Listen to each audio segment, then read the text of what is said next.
Vamos começar pela nossa prece inicial. Senhor Deus, nós vos rogamos muita paz e sintonia com o alto para fazermos o Evangelho no lar no dia de hoje. Envie-nos bons espíritos para nos assistirem, afastar aqueles que possam induzir-nos ao erro e dar-nos a luz necessária para distinguirmos a verdade da impostura. Afastai também, Senhor, os espíritos malfazejos que poderiam tentar lançar a desunião entre nós e com isso desviar-nos da caridade e do amor ao próximo. Que os bons espíritos encontrem acesso aos nossos corações.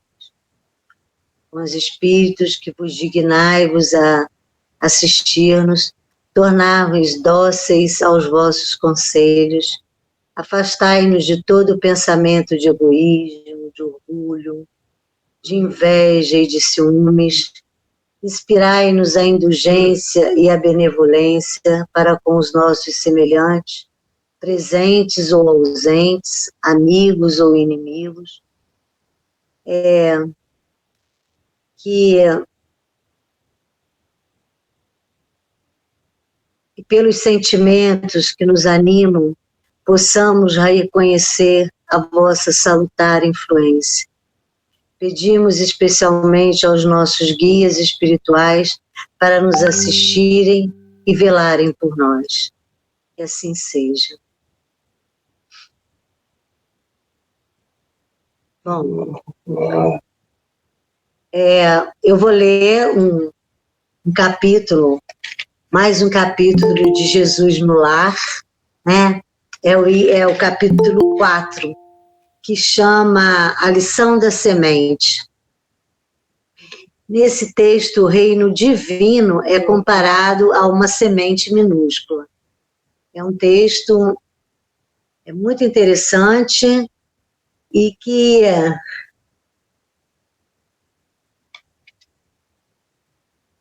que nos leva a fazer uma avaliação grande de nós mesmos, do nosso caminhar, da nossa evolução. Diz o seguinte: diante da perplexidade dos ouvintes, falou Jesus convincente. Em verdade, é muito difícil vencer os aflitivos cuidados da vida humana. Para onde se voltem nossos olhos, encontramos a guerra, a incompreensão, a injustiça e o sofrimento. No templo, que é o lar do Senhor, comparecem o orgulho e a vaidade nos ricos, o ódio e a revolta nos pobres. E nem sempre é possível trazer o coração puro e limpo como seria de se desejar. Porque há espinheiros, lamaçais e serpente que nos rodeiam. Entretanto, a ideia do reino divino é assim como a semente minúscula do trigo. Quase imperceptível ela é lançada à terra, suportando-lhe o peso e os detritos, mas se germina, a pressão e as impurezas do solo não lhe paralisam a marcha. Atravessa o chão escuro e, embora dele retire em grande parte o próprio alimento ou o seu impulso de procurar a luz de cima, é dominante. Desde então, haja sol ou chuva, faça dia ou noite, trabalha sem cessar no próprio crescimento e nessa ânsia de subir, frutifica para o bem de todos. O aprendiz que sentiu a felicidade do avivamento interior, qual ocorre a semente de trigo, observa que longas raízes os prendem a inibições terrestres. Sabe que a maldade e a suspeita lhe rondam os passos, que a dor é ameaça constante. Todavia experimenta, acima de tudo, o impulso de ascensão e não mais consegue deter-se. Age constantemente na esfera de que se fez peregrino em favor do bem geral. não encontra seduções irresistíveis nas flores da jornada. O reencontro com a divindade que se reconhece venturoso herdeiro constitui o objetivo imutável e não mais descansa na marcha como se uma luz consumidora e ardente lhe torturasse o coração. Sem perceber, produz frutos de esperança, bondade, amor e salvação, porque jamais recua para contar os benefícios e se fez instrumento fiel. A visão do Pai é a preocupação obcecante que lhe vibra na alma do filho saudoso. O mestre silenciou por momentos e concluiu: em razão disso, ainda que o discípulo guarde os pés, encarcerado no lodo da terra, o trabalho infatigável no bem, no lugar em que se encontra, é um traço indiscutível de sua elevação. Conheceremos as árvores pelos frutos e identificaremos o operário do céu pelos serviços em que se espelha. Nessa altura, Pedro interferiu perguntando: Senhor, que dizer então daqueles que conhecem os sagrados princípios da caridade e não os praticam? Esboçou Jesus manifesta satisfação no olhar e elucidou. Estes, Simão, representam sementes que dormem, apesar de projetadas no seio dadivoso da terra. Guardarão consigo preciosos valores do céu, mas jazem inúteis por muito tempo. Estejamos, porém, convictos de que os aguaceiros e furacões passarão por elas, renovando-lhes a posição no solo, e elas germinarão vitoriosa um dia. Nos campos de nosso Pai, há milhões de almas assim, aguardando as tempestades renovadoras da experiência, para que se dirijam à glória do futuro. Auxiliemo-nas com amor e prossigamos por nossa vez, mirando à frente. Em seguida, ante o silêncio de todos, Jesus abençoou a pequena assembleia familiar e partiu.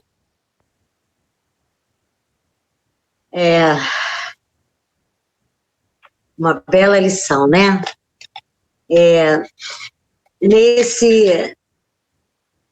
Nessa lição de hoje,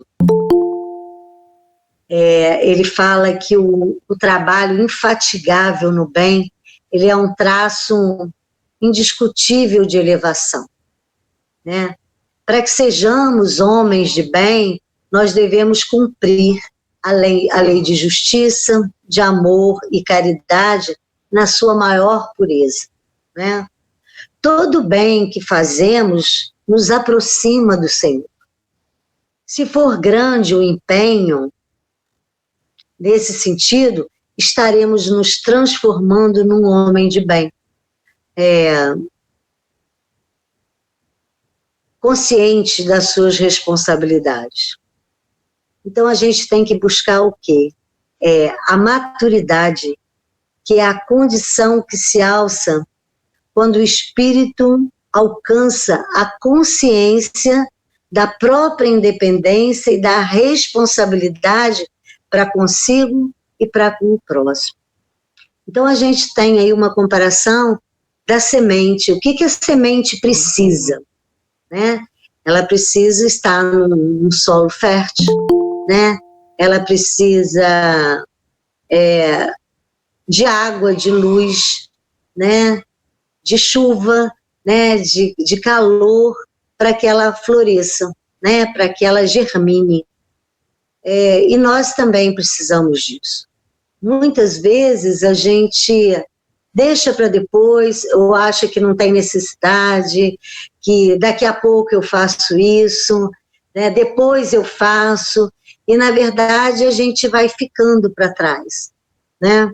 Então, como aquela semente que não brota, ou que vai esperar ainda muito tempo para brotar, nós também somos assim.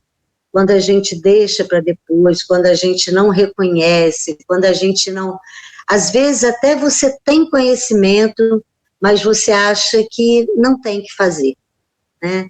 Então, a maturidade para o nosso crescimento no bem, para o nosso crescimento de consciência, ela depende muito do nosso empenho, do nosso trabalho, para que a gente consiga andar mais depressa, né? Ele diz aqui no texto para a gente que todo mundo, mesmo aqueles que estão passando, que vão passar ainda por tempestades, por violências, né?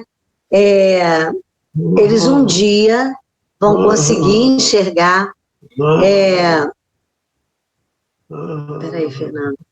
Eles vão conseguir chegar, ser um homem de bem, vai conseguir um lugar melhor, um lugar a ele destinado, né? E a gente tem que buscar auxiliar as pessoas também com amor, para que a gente prossiga e para que as outras pessoas prossigam também, né? Eu acho que a doutrina nos ajuda muito a nós mesmos e as outras pessoas, quando a gente quer orientar também, o que a gente possa orientar, né? Então, que a gente não seja essas sementes que dormem, né? Como ele diz aqui, apesar de projetadas no seio dadivoso da terra, né? E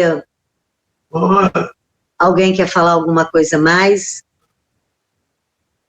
Alguém quer completar? Alguém viu alguma outra coisa que eu não tenha visto do texto? Rafa? Luciana? Flávio? Ô, Ana, boa noite. Oi, boa noite, Beth. O que eu achei interessante no texto foi a comparação que se fez da germinação da semente na terra com a germinação da nossa espiritualidade, o aumento da nossa capacidade de regeneração, né? De acomodação ao solo e os nutrientes que nós precisamos lançar no nosso solo interior para que a nossa semente germine. Isso daí é que eu gostei muito.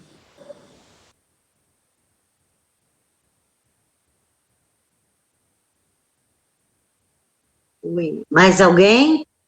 Muito boa colocação, Beth. É o que a gente colocou, a gente precisa de água, luz, de tudo, né? Como a semente, né? Para que a gente possa germinar no bem, né? Essa evolução tem que ser uma evolução no bem, uma maturidade, porque se a gente não tiver maturidade também, a gente não consegue, né? Mesmo germinando, né? Mesmo estando ali com todas as condições, a gente não consegue, sem a maturidade para enfrentar essas situações, né?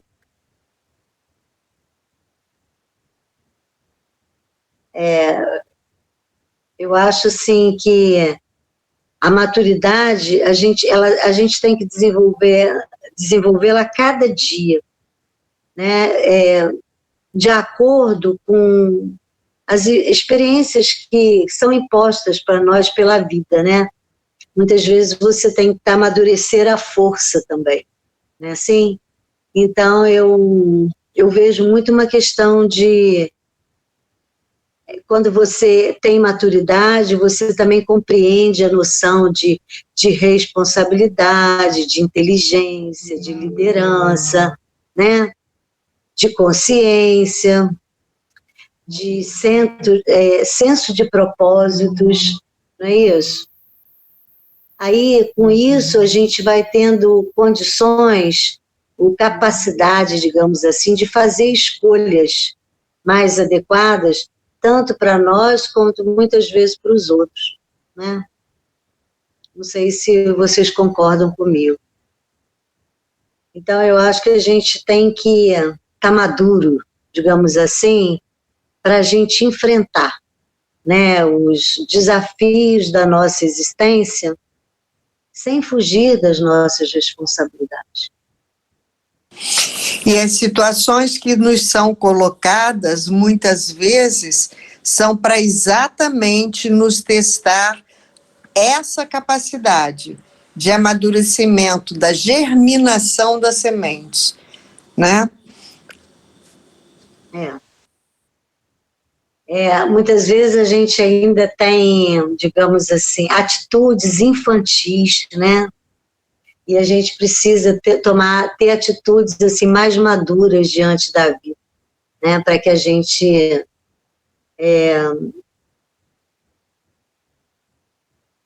conseguir, né? Evoluir mais rápido, né?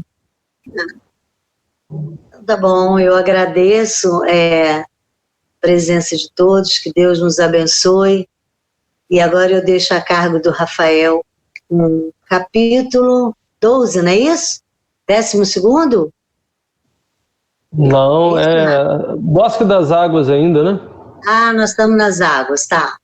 Bom trabalho para vocês. Vamos acabar com a água. Grande abraço. Encerrar o capítulo das águas. Bom, boa noite a todos.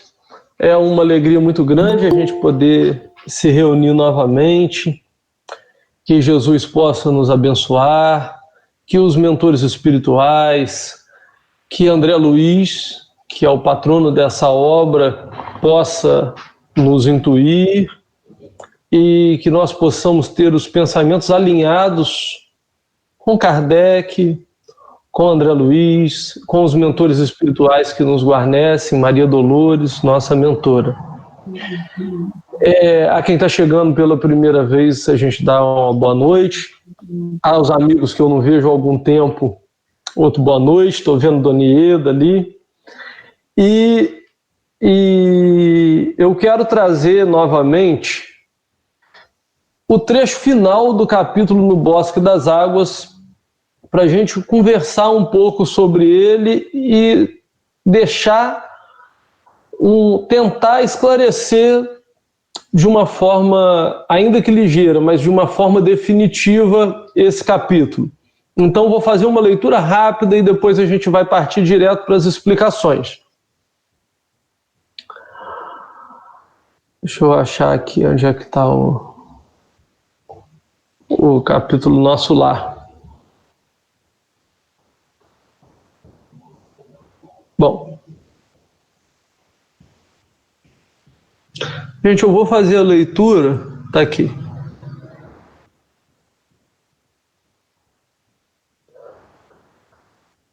Flavinho, vê aí, hein?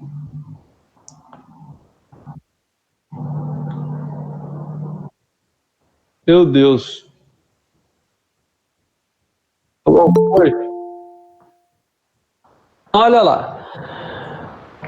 O Lísias vinha explicando a André Luiz sobre tudo no Bosque das Águas. Aí vocês se recordam ali que ele falou que o rio passava, que existia em Nosso Lar o Ministério da União responsável por magnetizar a água que abastecia o rio, que passava pelo Rio Azul e abastecia toda a colônia espiritual de Nosso Lar. E a partir daí a gente vê uma espécie, né, de mecanismo de sustentabilidade dentro da colônia espiritual de Nosso Lar, que hoje a gente ouve falar, mas que não se falava à época em que o livro foi psicografado, em que há um reaproveitamento das águas que retornam para a colônia espiritual para reabastecer, para ser reaproveitada para continuar abastecendo a colônia.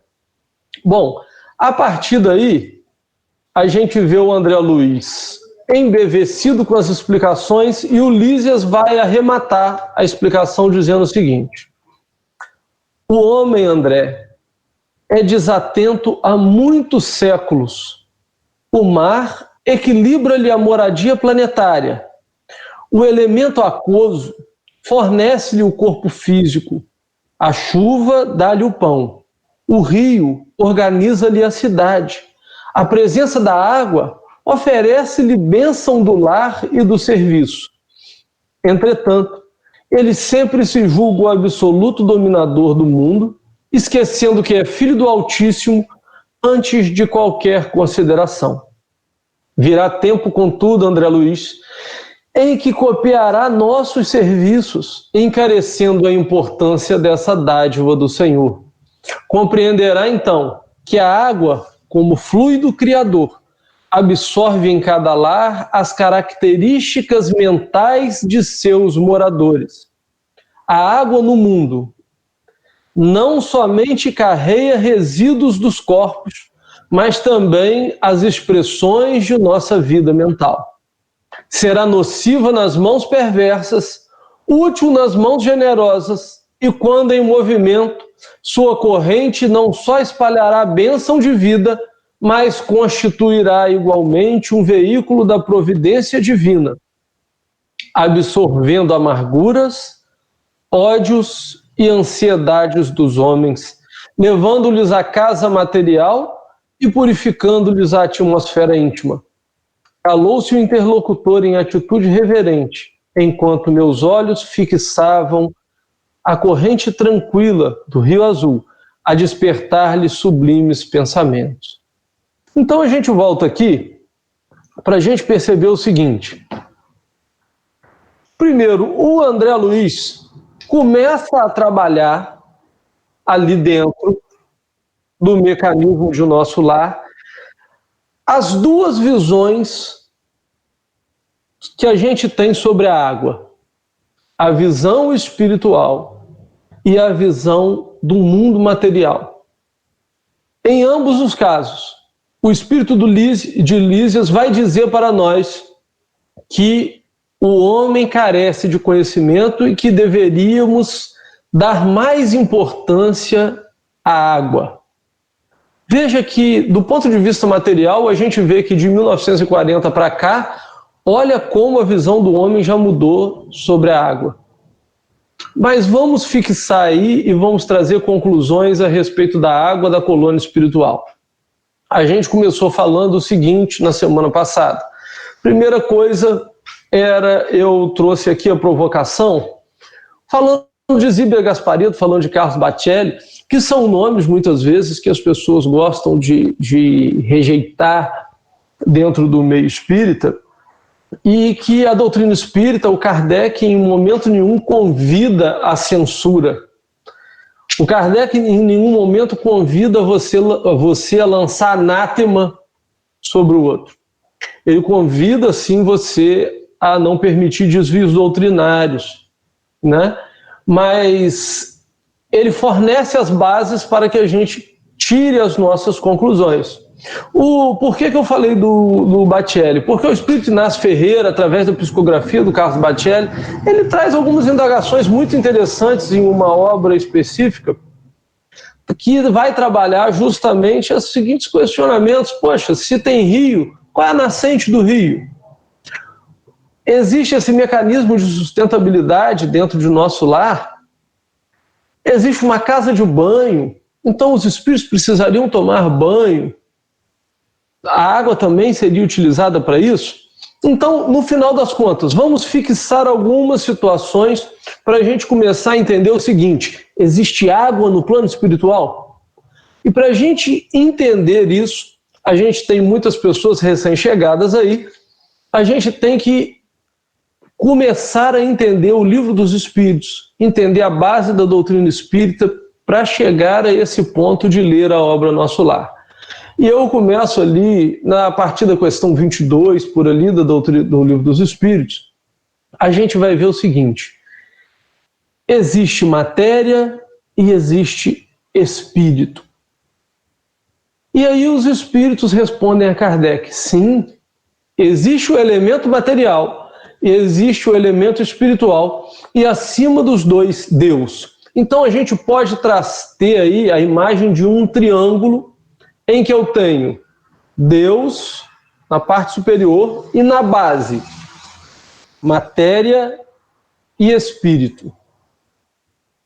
O que é matéria? os espíritos vêm dizer para nós que matéria é um fluido cósmico universal. Se a ciência hoje quiser dar outro nome, de partícula de Deus, ou se a física quiser chamar de outra coisa, não importa. Os espíritos não se atêm a nomes e as expressões que nós utilizamos no mundo. O que importa é o seguinte: existe, qual é o conceito, para que serve? Os espíritos trazem para nós, então, o nome de fluido cósmico universal para dizer que essa é a matéria elementar do universo.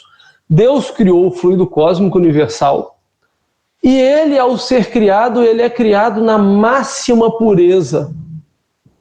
Por que na máxima pureza? Porque é a criação de Deus.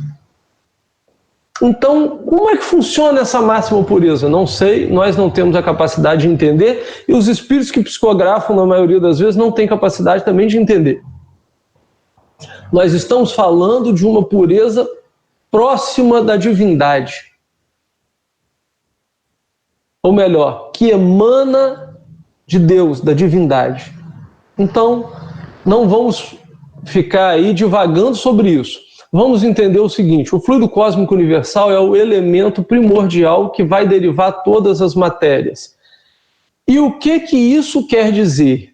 Quer dizer que ele sai numa pureza absoluta, então ele sai num nível de matéria que nós não conseguimos captar. É um nível imponderável, é um nível de pureza, é uma matéria muito sutil. Muito sutil. E essa matéria vai sofrendo transformações em determinadas gradações que atingem o nível material que nós podemos ver, o nível da ponderabilidade. E é interessante que quando Allan Kardec vai discutir sobre isso na obra A Gênese, ele fala de matéria ponderável. Aquilo que era ponderável no século XIX mudou o conceito. Na época do século XIX, ponderável era aquilo que você podia tocar, testar, ver. Hoje a gente tem a ponderabilidade de outras formas. Tem muita coisa aí que a ciência já consegue ponderar, mas que a gente não consegue perceber.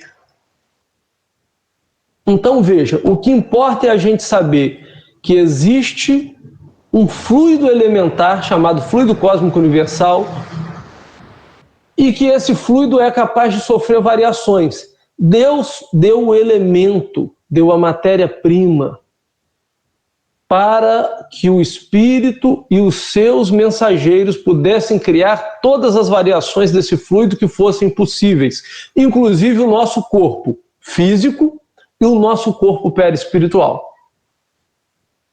Então, o que eu quero dizer com isso? Quero dizer que a molécula de água H2O, ela deriva do mesmo fluido que é o fluido cósmico universal.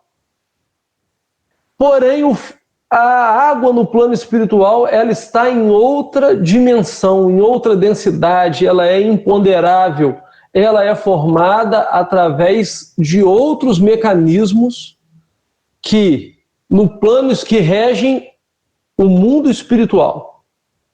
Isso é um ponto. E o que a gente vai ver ali? Se eu já sei que existe a matéria no plano espiritual, eu tenho a criação dessa matéria através do pensamento e da vontade dos espíritos. Os espíritos, através de pensamento e vontade, eles trabalham a matéria bruta, fluido cósmico universal, e eles, à medida que vão trabalhando, eles vão impactando esse fluido com as suas qualidades morais e com as suas jogando fluido as qualidades físicas, as propriedades físicas no fluido. O que eu estou querendo dizer com isso? Estou querendo dizer, então, que o fluido cósmico universal, que esses fluidos, à medida que eles vão se transmudando, eles vão saindo da pureza, e à medida que eles vão sendo trabalhados, eles vão recebendo ali uma carga de quem os trabalha. E aí nós temos fluidos mais puros e matéria menos pura. Por que a gente está falando disso? A gente está falando disso por quê? Porque a gente vai ver o ministério da união divina tendo que magnetizar a água que corta que corre no Rio Azul. E por que é o ministério da união divina? Por que é o alto escalão da espiritualidade que vai fazer essa magnetização das águas? É interessante a gente perceber isso. Por quê? Porque justamente os fluidos têm duas propriedades, físicas e morais. Veja, quando nós falamos em matéria, nós estamos ligando as coisas à propriedade, muitas vezes físicas. O nosso corpo, a vida, ela tem propriedades físicas. O próprio princípio vital na vida, no nosso corpo material, é uma propriedade física. Quando nós falamos em moralidade, nós estamos ligando a área do espírito. Nós estamos falando de sentimentos, nós estamos falando de vontade. Isso tudo tem a ver com a área do espírito. Isso tudo tem a ver com a área do espírito. E o que eu estou querendo dizer com isso? Estou querendo dizer que a água vai servir tanto de remédio quanto para outros meios, e que os espíritos da união divina, ao magnetizarem, eles estão tratando da propriedade moral, eles estão tratando de melhorar as propriedades morais daquele fluido cósmico universal que foi transformado em rio. Por que não serve outro espírito? Só vai servir o ministério da união divina. Porque as propriedades morais dos demais espíritos não têm a mesma qualidade fluídica do ministério da união divina. Nós transmitimos através do magnetismo fluidos que carregam as propriedades morais e as propriedades físicas. Então a gente está falando de quê aqui? A gente está querendo mostrar que esse trabalho que exige moralidade é feito por espíritos superiores. É um trabalho que visa depurar ao máximo o rio, ou seja, depurar ao máximo aquele trabalho feito no fluido cósmico universal, melhorar a qualidade moral daquela água para que aquilo pudesse abastecer as colônias. E aí a gente vai ver o quê? Os espíritos pegando essa água que já vem com a carga moral do Ministério da União Divina, e trabalhando a especificidade de cada medicamento para a cura. E aí, que cura é essa que nós estamos trabalhando? Estamos trabalhando as curas do perispírito, que é a cura material. Eu estou conseguindo me fazer entender? Alguém tem alguma dúvida? Alguém quer comentar, perguntar alguma coisa? Eu tô tentando colocar aqui de uma forma que a gente possa entender por que tem esses esclarecimentos dentro da obra Nosso Lar. Então a gente vai ver a união divina trabalhando a parte moral do fluido do rio que corta Nosso Lar, a parte moral dessa mutação realizada no fluido cósmico universal, e a gente vai ver depois os espíritos que cuidam ali da parte de oração, que cuidam de tudo, trabalhando a parte física, a parte de cura do perispírito. E como é que isso funciona? Ele fala do magnetismo.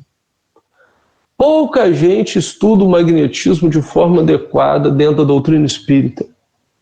Os passistas não conhecem o magnetismo. Só que a doutrina espírita, ela tem bases, ela deita raízes no magnetismo. Ela deita raízes no magnetismo. Um dos espíritos que eu me esqueci o nome dele, mas está lá na Revista Espírita, O Magnetismo e o Espiritismo, Revista Espírita de 1867. Eles dizem o seguinte: olha, são 2 degraus da humanidade. O magnetismo é um desses degraus que Deus permitiu ao homem conhecer para que ele pudesse conhecer outras ferramentas, como a própria doutrina espírita. Kardec consegue dimensionar melhor e estudar melhor os fenômenos mediúnicos por causa do magnetismo. Do contrário, ele não conseguiria sair do lugar. Ele sedimenta, ele tem essa base sedimentada no magnetismo. E como é que o magnetismo funciona? O magnetizador, ele tem propriedades fluídicas para veicular o fluido. Ele veicula a propriedade dele, propriedades morais dele. Então eu sou magnetizador, eu estou cuidando de uma pessoa, eu estou veiculando ali o meu magnetismo, aquilo que eu estou doando, o meu fluido. O que o médium tem quando o fluido dele não é suficiente? Ele tem o apoio dos espíritos. Por isso, muitas vezes, é a mediunidade de cura. Porque não é o médium que cura, é o espírito que potencializa o fluido e faz nascer a mediunidade de cura. E aí a gente, à medida que vai se qualificando moralmente, para quem sabe um dia chegar no Ministério da União Divina, a gente começa a ter as nossas propriedades, nós termos a nossa qualidade moral para sermos espíritos curadores. E aí vamos magnetizar águas por nós mesmos. Não vamos ser médiuns de cura, vamos ser espíritos curadores. O Nagai fala até muito bem disso, com muita propriedade. Mas o que a gente traz aqui para nosso lar? A gente vai ver a água sendo um veículo capaz de carregar todo o resíduo negativo que brota em nós através de quê? Através de pensamentos que a gente tem. Porque, veja, quando ele fala ali que a água no mundo material também carrega ondas mentais, ele está querendo dizer o seguinte: nossos pensamentos, que se alinham muitas vezes com os nossos sentimentos, produzem ondas, produzem partículas mentais. E a gente vai criando um campo em nós. E o André Luiz está falando que a água, como é veículo, condutor disso tudo, ela muitas vezes ajuda a lavar não só o corpo, mas também a desfazer esses problemas deletérios. Daí a gente tem aí a crença dos banhos de descarrego, por conta desse mecanismo que a água carrega. Mas, Rafael, a doutrina espírita então devia falar em banho de descarrego? Não fala por quê? Porque a doutrina espírita vai atacar a causa. A causa não está nas partículas mentais que estão ali. Porque se a gente pensar assim, então o banho não vale nada, não sei o quê, então a água fluidificada também não ia valer nada. A água tem... os espíritos conseguem trabalhar a água é um veículo condutor de fluidos. O que a gente está querendo dizer? O espiritismo ataca a causa, o problema está no sentimento, no pensamento, o problema está na moralidade. Na moralidade. O que gera em nós determinados fluidos, elementos, coisas deletérias, é a nossa interação moral com o mundo. E moralidade aqui, gente, nós não estamos falando de moralidade no sentido de moralidade ética discutida na filosofia material. Não é isso. Nós não estamos aqui julgando as pessoas que praticam isso, as pessoas que praticam aquilo, porque às vezes a gente carrega, quando a doutrina espírita vai falar de moral, a gente carrega ainda uma visão muito pequenininha das coisas. A doutrina espírita, quando está falando de moral, ela está falando de moral no sentido da vida. E a vida não é só isso que a gente vivencia aqui. A doutrina espírita, quando está falando de moral, ela não está falando discutindo moral de Sartre, de Heidegger, de Hegel. Não. Ela está discutindo a moral dessa vida e do plano espiritual. Desse plano e do outro, porque a vida é uma só.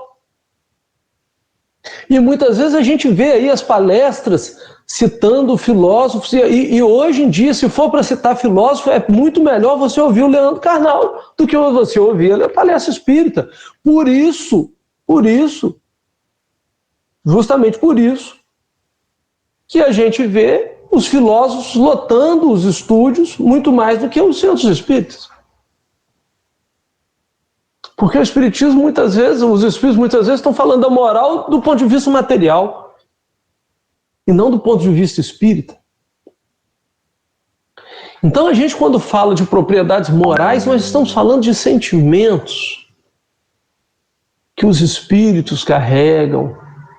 Mas não só esses sentimentos daqui, mas os sentimentos que a gente carrega no outro mundo, com a visão do plano espiritual. O que é o plano espiritual? O que esses sentimentos representam no plano espiritual? Porque a visão que as pessoas têm hoje dos sentimentos é uma visão fechada, ou a visão que muitos filósofos apresentam hoje dos sentimentos trabalhados é uma visão focada naquilo que se vivencia aqui, e não daquilo que o espírito começa a aprender no plano espiritual, que é o que o André Luiz vai trazendo para nós. Então, voltando aí para as águas, quando os espíritos do Ministério da União magnetizam as águas, eles estão dotando aquela água do Rio Azul de fluidos morais que nós sequer imaginamos a capacidade da moralidade deles. Porque nós ainda pensamos a moral ligada à ética do mundo em que nós vivemos. E a ética, a moral no plano espiritual, ela começa a ter padrões que são os padrões de Jesus, que até hoje nós estamos tentando entender os padrões de Jesus. Nós ouvimos falar do amor do Cristo há 2000 anos e estamos estudando isso há 2000 anos. Amai-vos uns aos outros. Olha como é que isso é difícil. Porque o tempo todo muitas pessoas agem com a outra e erram, mas convictas de que estão agindo corretamente. E vai descobrir o erro no plano espiritual, como o André Luiz mostra para nós aí. Quantos equívocos o André Luiz teve porque desconhecia a vida no plano espiritual?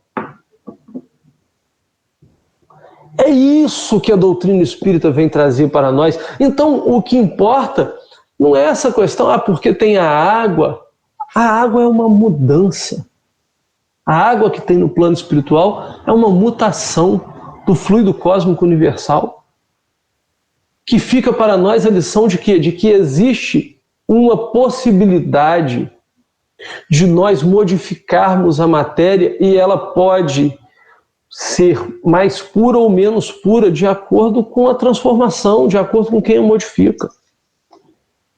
Agora, o fato é, nosso perispírito vai viver no plano espiritual.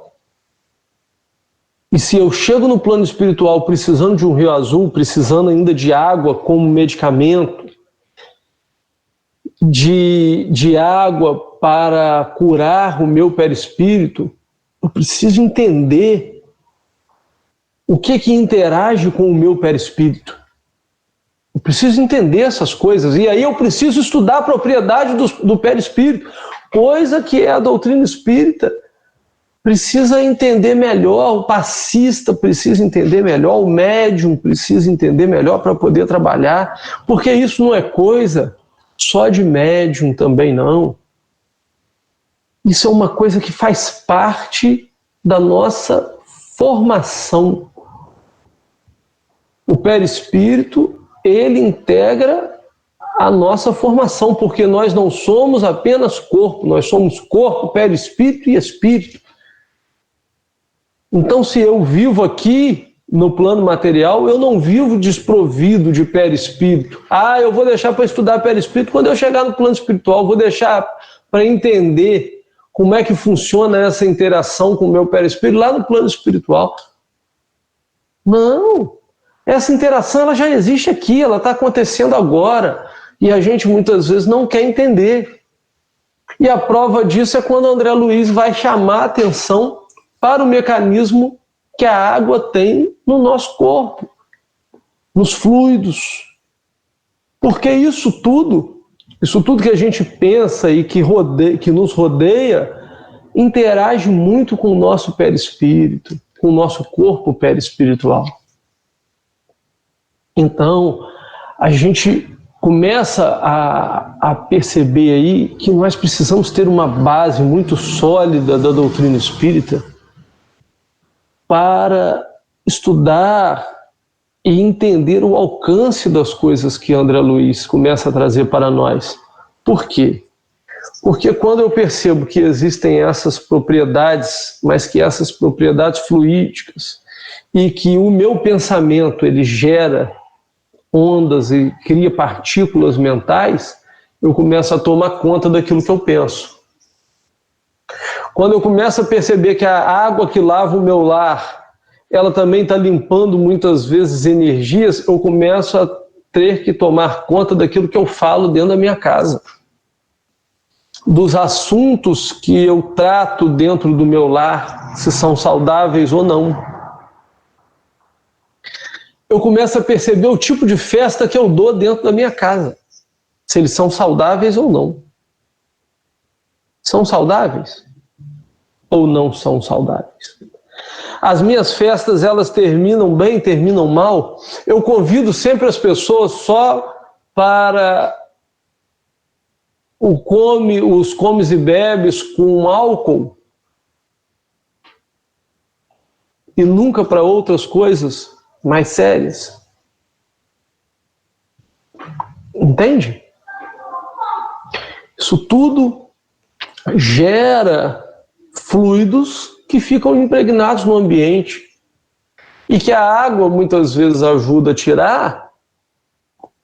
Sim, pode ajudar a tirar, dependendo de como nós trabalhamos, mas se a gente continua pensando as mesmas coisas, nós continuamos impregnando o ambiente da nossa casa com qualquer coisa. É a mesma coisa que as pessoas fazem aí, que vão, todo ano novo, a pessoa faz incenso na casa, mas depois continua com a mesma mentalidade.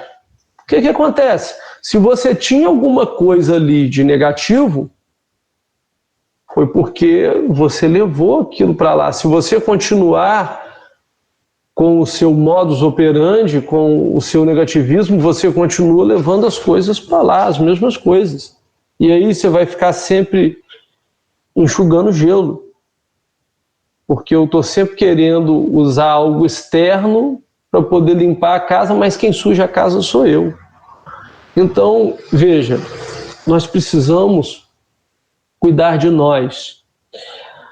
Nós precisamos nos preparar. Eu chamo a atenção no capítulo para o seguinte: nós precisamos nos preparar para entender que a água é um aspecto material que nos auxilia. Mas nós estamos aqui para nos atentarmos para os aspectos espirituais, que também envolvem cura, que também envolvem alimentação, mas envolvem, acima de tudo, uma consciência diferenciada sobre quem nós somos. Os nossos pensamentos têm a capacidade de veicular energias, têm a capacidade de veicular fluidos e impregnar esses fluidos com propriedades boas e ruins, com sentimento de orgulho, com sentimento de egoísmo, ou com sentimento de amor, com sentimento de paz, dependendo daquilo que a gente esteja sentindo. tem a capacidade de veicular propriedades físicas que podem ser excitantes e irritantes, mas podem ser também dulcificantes, podem ser calmantes, dependendo do nosso sentimento, do nosso estado mental.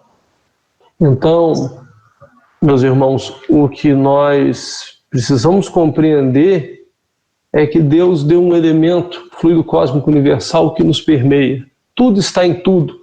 Tudo tem essa base. Tudo que é material tem essa base. Fluido cósmico universal. Como nós vamos modificar? Como nós vamos trabalhar esse fluido tão importante que foi criado pela divindade? Aí é conosco. Aí é com a nossa condição moral, com aquilo que nós aprendemos com Jesus Cristo. Que Jesus nos abençoe. Se alguém quiser perguntar alguma coisa, tirar alguma dúvida.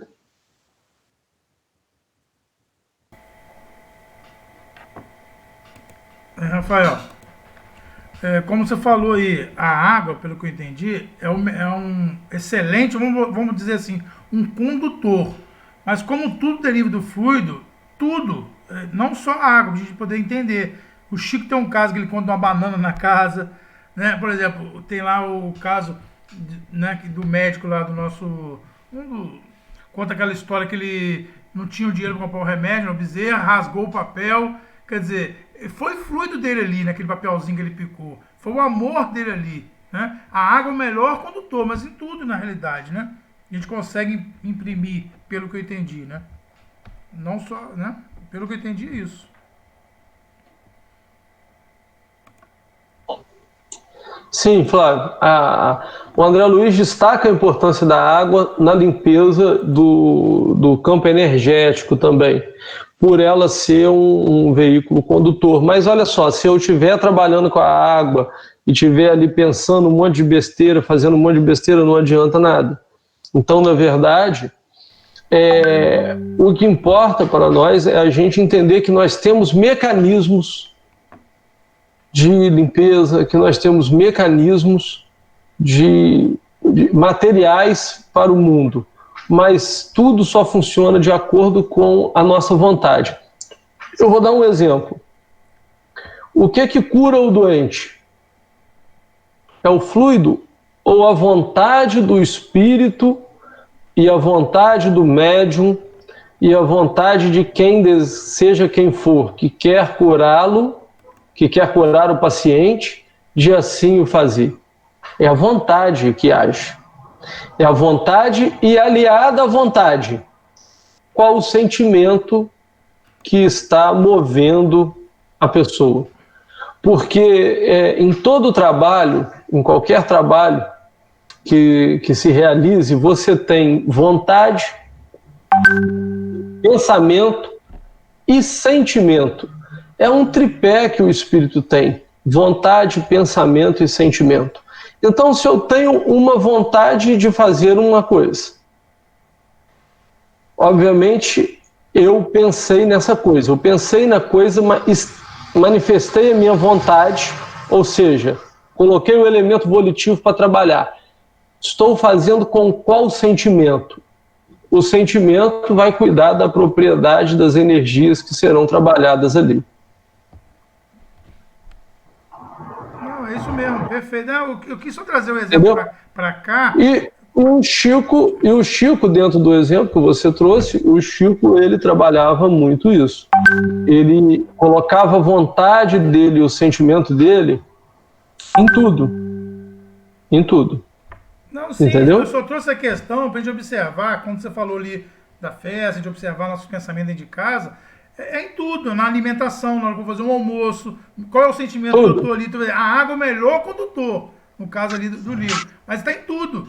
Como eu faço a comida para meus filhos, na minha casa, como é que eu estou naquele momento, meu estado emocional ali. Tudo influencia, tudo interligado, você falou. Tudo deriva do fluido universal, entendeu? Mas foi ótimo, muito boa a palestra. Parabéns, já falei muito. Valeu. Alguém quer colocar mais alguma coisa? Alguém quer perguntar mais alguma coisa? Márcia? Itana, quer acrescentar, Itana, alguma coisa? Magnetismo?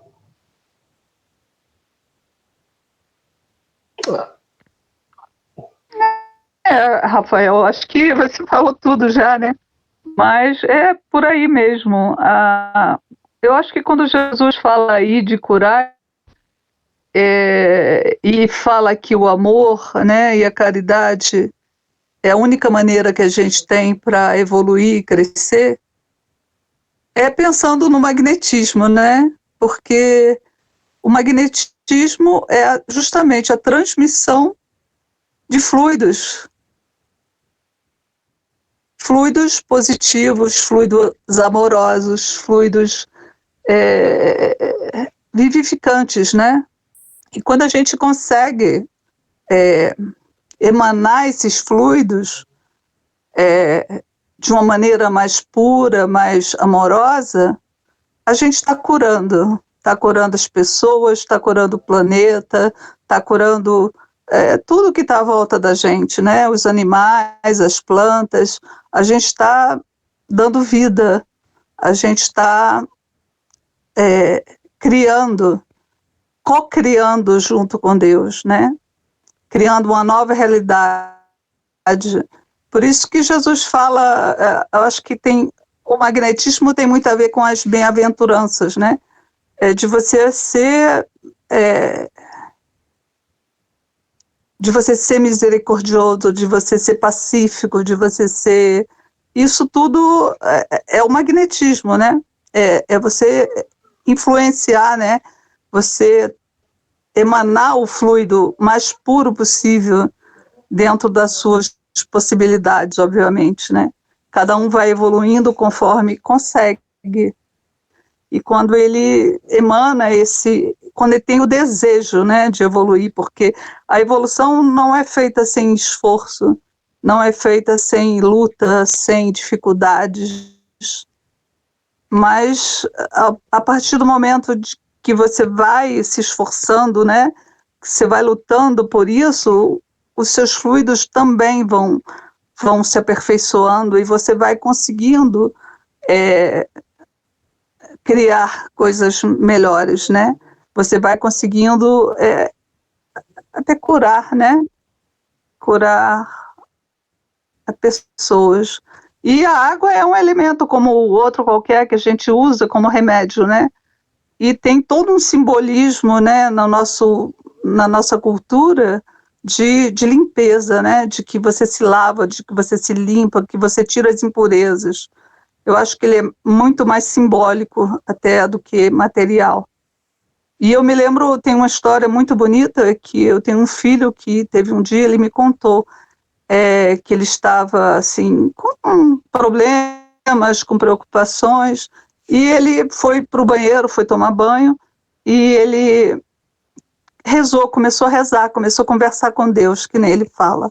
Eu comecei a conversar com Deus, e de repente eu olhei para mim e estava escorrendo uma água preta. E a água foi clareando, como se tivesse limpado ele. Foi assim, muito, assim, foi muito, assim, forte, né? Foi muito claro, né? A limpeza que ele fez através da oração dele, do contato dele com Deus, né?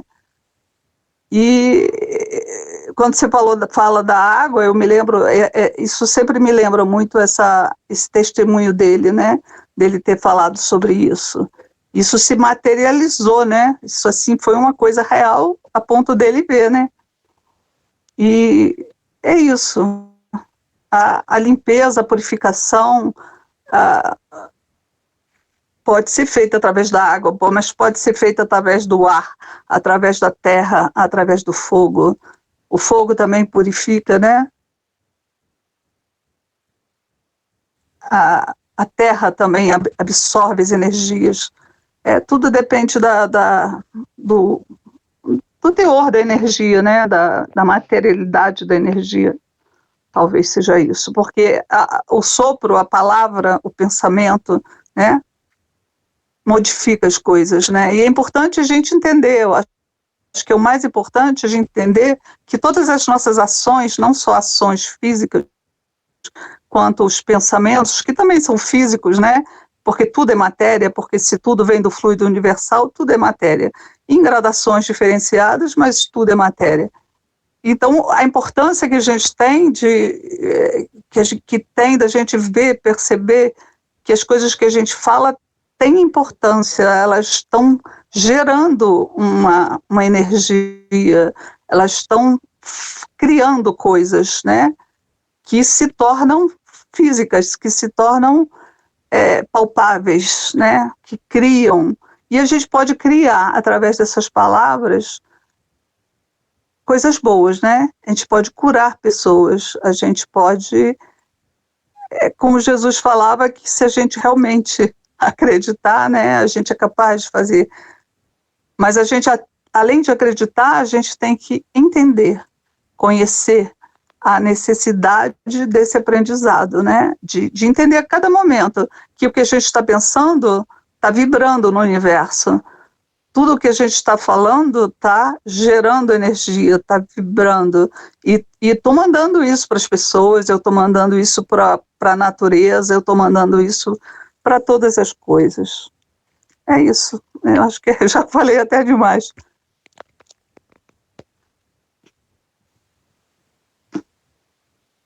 Nada, a gente agradece aí a participação da Aitana. A Aitana tem conhecimento bastante, tem estudado bastante magnetismo e os trabalhos de cura. Alguém quer falar? Dona Ieda, quer comentar? Maria José?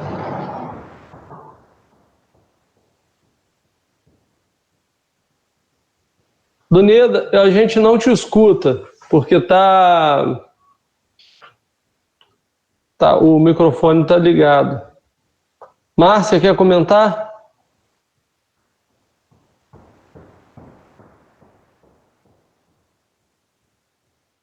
Bom, então a gente faz aí o... Não, Rafael, acho que foi tudo muito claro, assim, né? Eu lembrei muito do nosso estudo com o Nagai também, né? Essa questão da cura. Uhum. Acho que não ficou dúvida, não. E lembrando, né, que como sempre é um tema polêmico, né, que Nagai coloca essa questão da cura, que é o momento da pessoa receber, né? Essa condução energética, né, ela pode auxiliar, fortalecer, mas o momento de cura é muito pessoal, né? É de merecimento, né? Sim. Sim.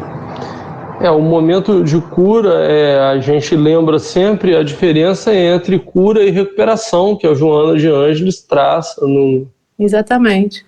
No livro que ela vai trabalhar justamente os dois conceitos.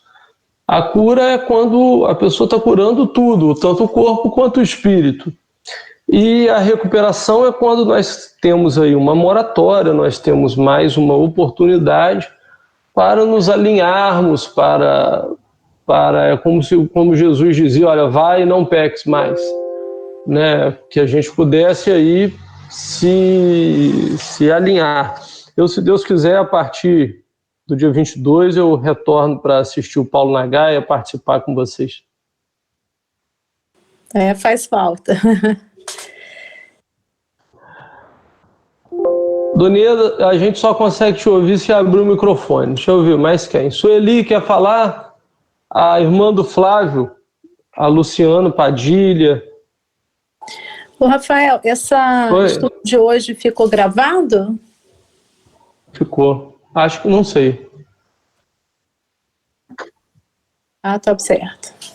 O estudo de hoje, depois a gente pode desdobrar ele de outras formas para poder analisar outros aspectos aí da água, porque André Luiz traz a água como fluido criador, e a gente vê como é que isso funciona, né?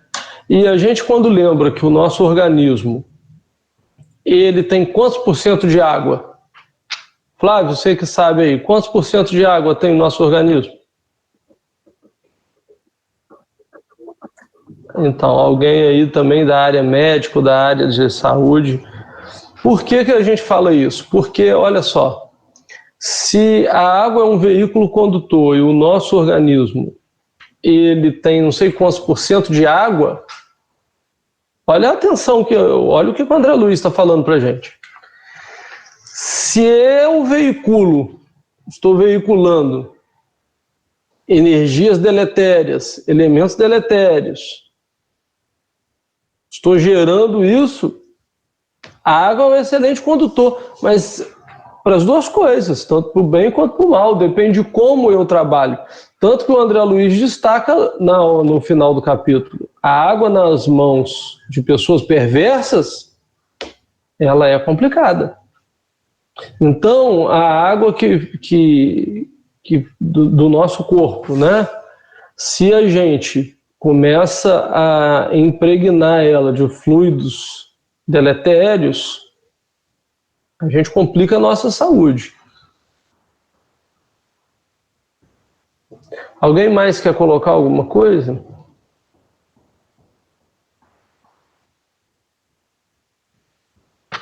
Tem tanto tempo que Rafael, quando você fala a água na mão de quem deseja o mal, né?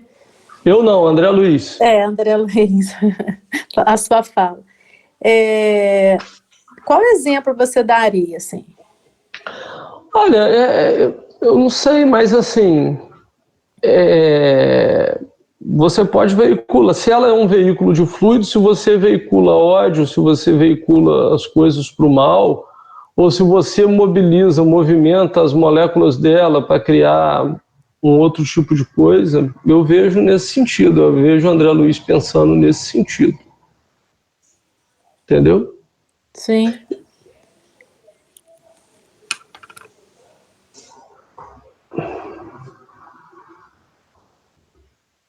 Os espíritos também não vão dar uma dica para alguém fazer alguma bobagem, né?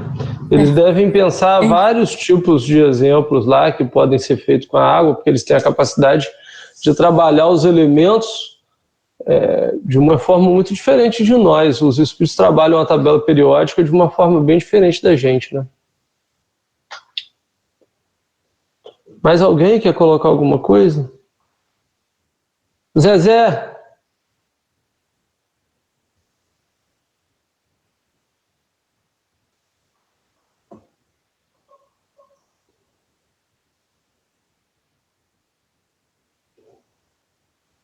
Bom, Flavinho, vamos encerrar então, minha parte está encerrada. Faço, eu faço.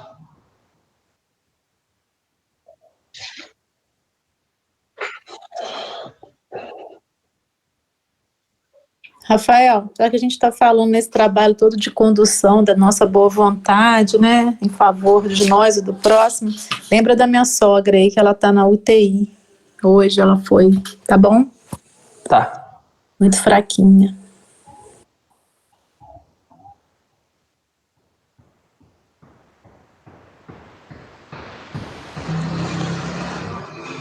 Então elevemos os nossos pensamentos a Deus nestes instantes, para que nós possamos entrar em contato com o melhor que há em nós.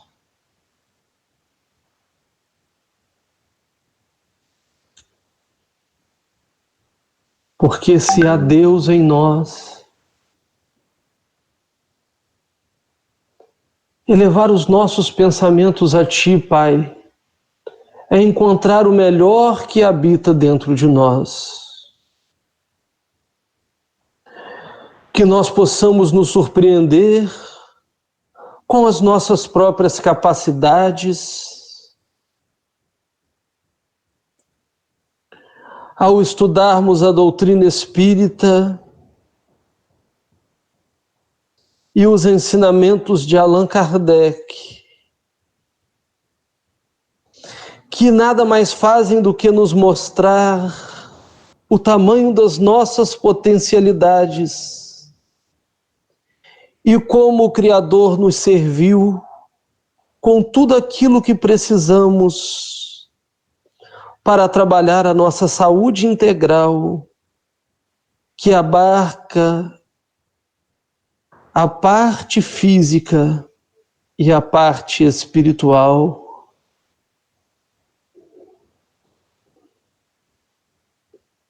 Que nós possamos fazer uso desses ensinamentos no nosso dia a dia, a fim de que a doutrina espírita não seja apenas teoria, mas se materialize em nossos atos, em nossas mãos, em nossos pensamentos, que devem ser o pensamento do cristão. Que a doutrina espírita não fique guardada apenas nas estantes empoeiradas, mas que ela habite em nosso coração, a fim de que possamos levar ao mundo a pureza do Evangelho, a dádiva divina, a nossa consciência desperta e servir com desejo sincero. Que nós sejamos todos espíritas cristãos, que embora até hoje se diga ser redundância, mas é porque o espiritismo ainda é muito teorizado, mas pouco praticado, pouco vivenciado.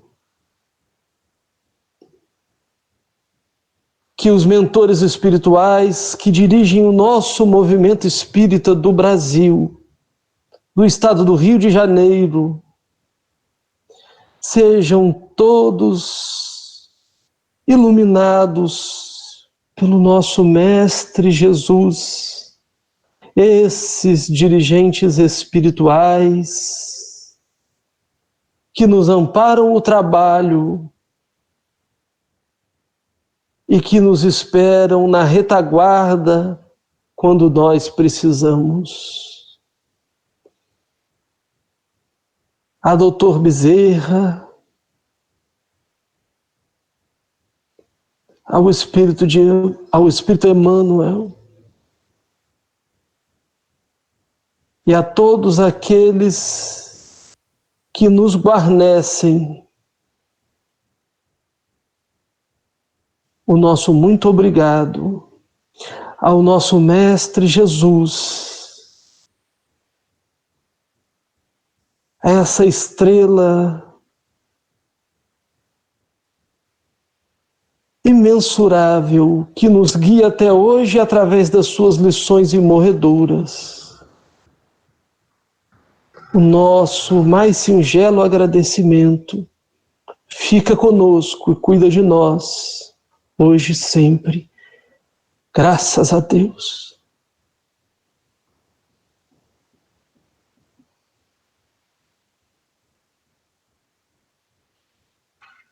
Que assim seja. Boa noite a todos. Jesus nos abençoe. Boa noite, Rafael. Um beijo para vocês todos.